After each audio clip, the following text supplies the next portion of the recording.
Hi, Scorpio. This is your love reading for the month of February. So check for your sun, moon, rising, and Venus.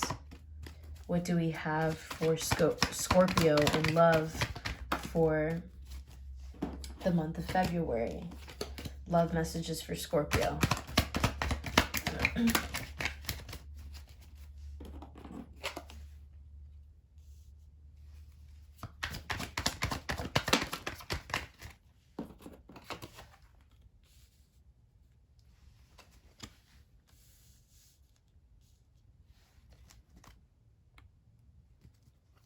Love messages for Scorpio, month of February.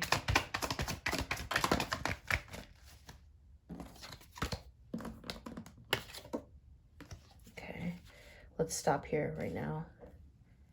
With Daughter of Water at the bottom of the deck, okay? So we have four of Earth, stability, 9 of Fire, power, 6 of Air, knowledge.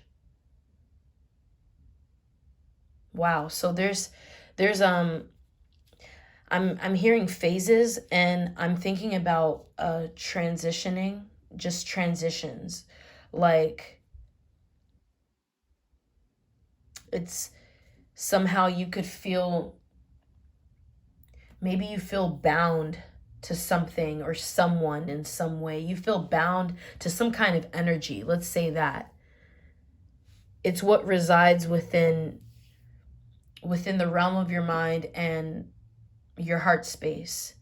What are you feeding the most? And I'm hearing attraction. Like how are you attracting certain energies, and in what way? How does it all feel? What does it feel like for you? Maybe there are things that you need to just ask yourself. Maybe it feels overwhelming in some way for you to do that, or for you to do some kind of inner reflection, because maybe you're facing some of your fears. You're facing certain things that maybe have resurfaced, or they have found their way through some kind of tunnel vision. It's like some way something has escaped from some kind of connection, some kind of what is it called, like a chain or a drain even, and something that extends but makes a connection, connects back to something that connects back to something else that has control over what is moving forward. It's really all about how it feels for you and how you see it based off your own personal experience. But it's some kind of chain reaction, right?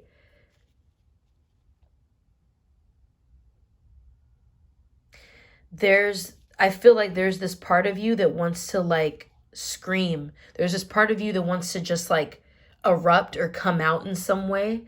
Like there's this hidden part of you where it's like maybe you're kind of trying to like contain yourself.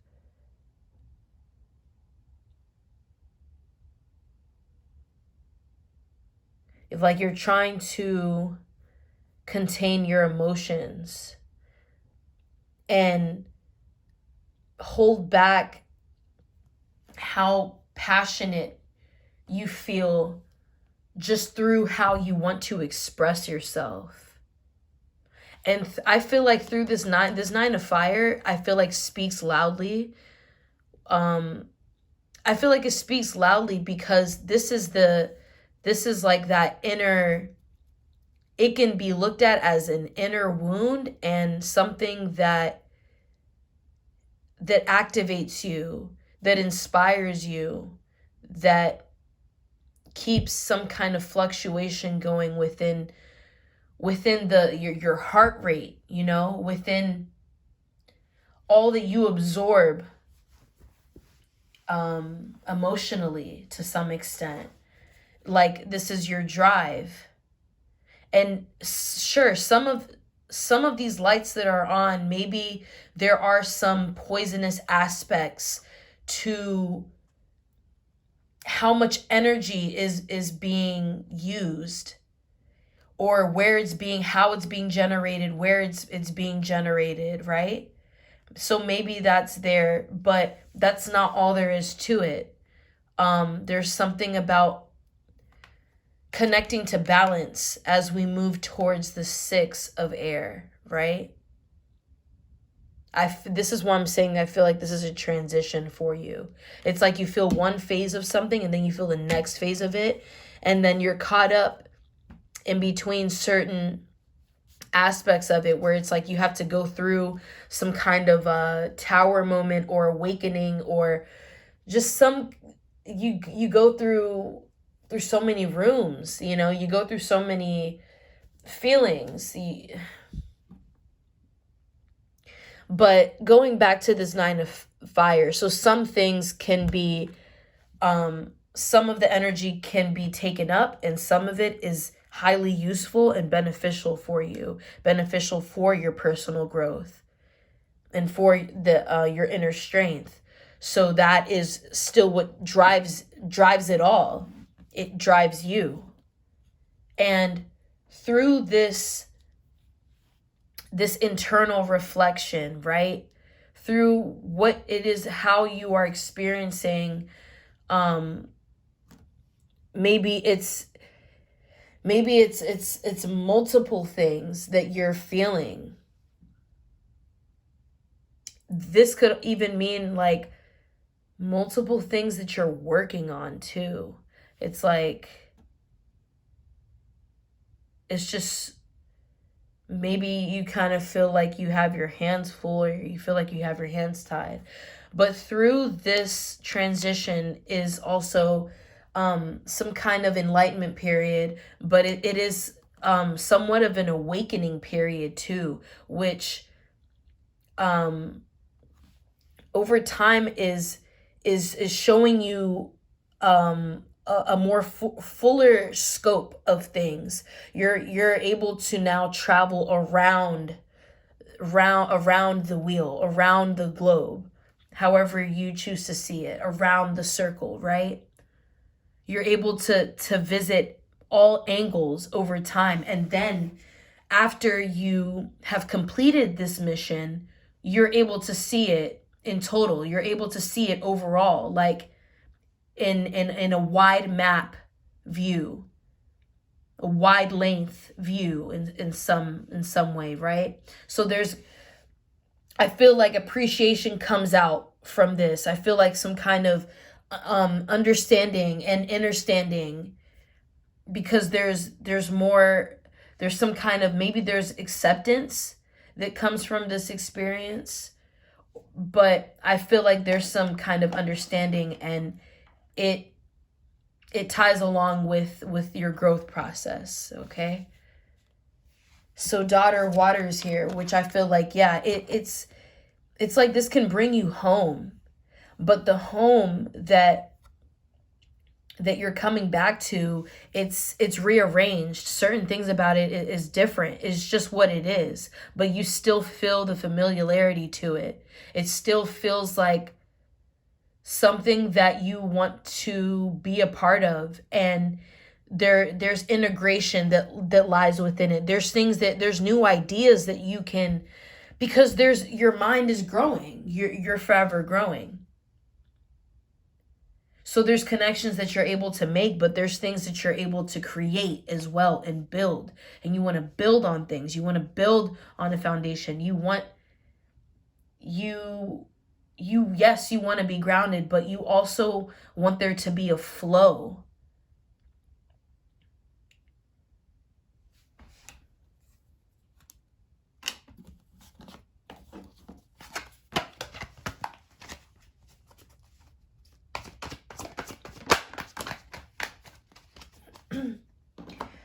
Devil comes out in reverse, Capricorn energy. So I think this is I like this here together. It feels pretty right to me with the Six of Air and the Devil in reverse together, because it's like surrendering to what you don't have control over, surrendering to the unknown. Especially, there's always something like coming in between something else. There's always something hidden or that you discover that comes out from its roots in between the process of something that you're transitioning out of and transitioning into. You're moving towards something else, and there's these hidden things that come about. You receive surprises after surprises and more unexpected things, and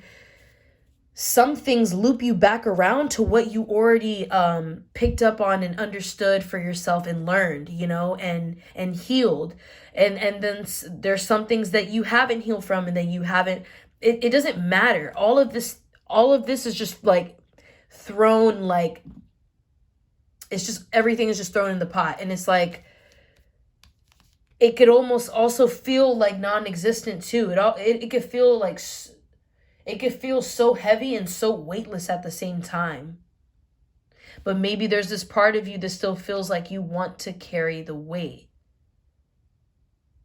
Like you can't help but to find something to lean on.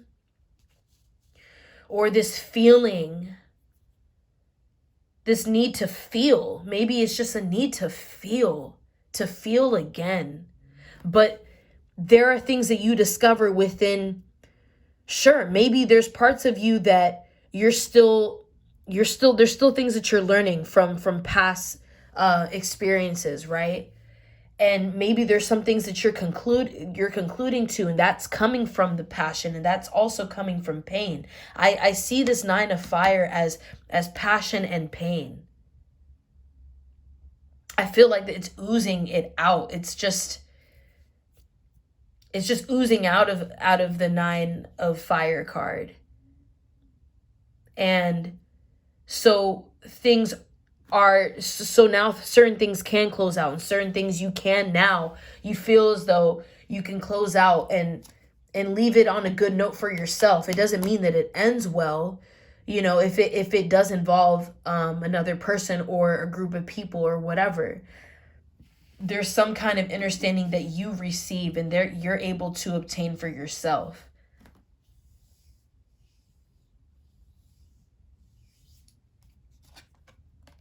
And yeah, I'm gonna get one more for you.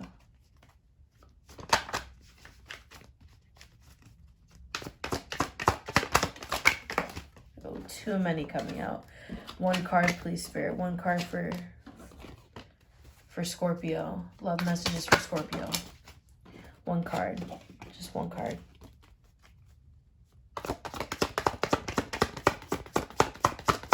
One love message for Scorpio. Damn. I'm gonna take these, because now I'm sensing this, like, no, I just need a little bit more assistance. I need help. I feel like there's some of you that just feels like you can't take on any more of what's just, you feel like is being thrown at you. And there's some things that are self-inflicting as well, but you still want help because of that. Some of you may feel like you want someone to come in and just stop you, like, because you feel like you don't have control to stop yourself. This can be addictions. This can be an addictive way of thinking, and that connects to lack mentality as well. Somehow not feeling enough, that you are wanting more, so you search for that in a way where it's like you're what is that word? Fuck. It's like a strain. You know what I mean? Like a strain. Okay, so, but that could just be for some of you, okay? So take what resonates, leave what doesn't. Son of water. Okay. Hierophant. So Aquarian energy right in the middle here, where I feel like this Hierophant is saying you're not wrong. It's not about you being wrong about for how you feel. It's the way that you're choosing to perceive certain things that it causes you to, in some cases, beat yourself up, like, and become, it's like you end up becoming emotionally exhausted because you're weighing yourself down. And there can just be things from the past that maybe make you feel as though, well, maybe like somehow, why do I feel like I need to revisit this, even if you don't want to? But there's just certain things that are coming back up that maybe you have manifested, or in some light it's like, and that inner part, those inner parts of you is like calls for it, like subconsciously in some way. And it's not really like you asked for it, but it's like there's something still connected here. And therefore it's connections for you to make. You know, it's like it's all you. What's created, or what's put, like what's transferred towards you, like from someone else, obviously, no, it's not necessarily that it comes from you. That's not what I'm saying. But this calls for you to identify these energies alone. This is still all for you to do, in a sense, alone. And it doesn't mean that you can't express how you feel. It doesn't mean that you can't come to anyone and talk to anyone. But it's still this inner work that just, it still calls for you to do it yourself. And here's this Mother of Fire, which is, you know, this wiser energy, you know. There could be some kind of authority within this figure, right? But I'm definitely picking up on just a more wiser approach to a dynamic or to a situation. I feel like you are becoming enlightened because there's more insight that you're gaining through what it is that you may have had to relearn or transmute. And I feel like this is it's a very interesting, but I want to say lovely. It's a lovely combination because it feels organic to me, and it feels like it's stepping stones, and it's like you're not as far away from how you want to feel and where you want to be. You're not as far away from it as you think. It's just a matter of, it's because when you're feeling things out, and then there's certain things that you felt out before that you're feeling out again, it feels like time has slowed down for you, because there's certain things that it's unbearable to, it feels unbearable, right? And look, Wheel of Fortune is here. This is what is at the bottom of the deck. So opening up to the change and opening up to what else, what other abundant energy can come through for you, and that will come to you, that is on its way to you. It comes in forms that you don't expect. And that is the beauty of surrendering. Just also being aware of the unknown being the unknown, and not knowing how that's ever gonna look. You just never know. It always changes. Something always changes. You try to keep up with something, and then the form changes again, right? And it's about how you're perceiving what it is that you don't have control over, and those things that you'll never fully really get to understand or want to understand in the way you think you could have, or in the way you think you just want to. Is some kind of like a domino effect that I'm just now receiving from this spread. So we're gonna stop there because I can go on all day. But yeah, That's your love reading for February. I love you.